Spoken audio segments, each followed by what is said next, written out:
CMRL Exalogic ഇടപാട് അന്വേഷണത്തിന്റെ തുടർ നടപടിയിലേക്ക് കടന്ന് ഇഡി.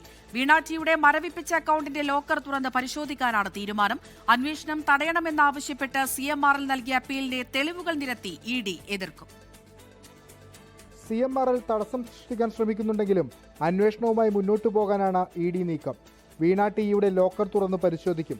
HDFC ബാങ്കിലെ ലോക്കറാണ് പരിശോധിക്കുക. ലോക്കറുള്ള അക്കൗണ്ട് ഇഡി നേരത്തെ മരവിപ്പിച്ചിരുന്നു. മരവിപ്പിച്ച അക്കൗണ്ടിൽ 1.5 ലക്ഷം രൂപയുണ്ടായിരുന്നു. ഡയറക്ടറേറ്റിൽ നിന്ന് മറുപടി ലഭിച്ച ശേഷം വീണ ടിക്ക് ഉടൻ സമൻസ് അയക്കാനാണ് ഇഡിയുടെ തീരുമാനം. CMRL ഉദ്യോഗസ്ഥർക്കും സമൻസ് അയക്കും. അന്വേഷണം തടയണമെന്നാവശ്യപ്പെട്ട് CMRL നൽകിയ അപ്പീൽ തിങ്കളാഴ്ച ഹൈക്കോടതി പരിഗണിക്കും. അപ്പീലിനെ ശക്തമായി എതിർക്കാനാണ് ഇഡിയുടെ തീരുമാനം.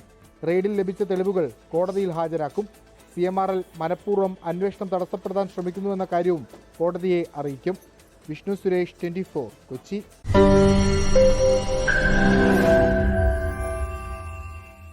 ലോകത്തെവിടെയായാലും ഏത് സമയത്തും 24 വാർത്തകളും ഓഗ്മെന്റഡ് റിയാലിറ്റി പാക്കേജുകളും എക്സ്പ്ലെയിനറുകളും വിശദമായി കാണാൻ ഞങ്ങളുടെ YouTube ചാനൽ നിങ്ങൾക്ക് സബ്സ്ക്രൈബ് ചെയ്യാം.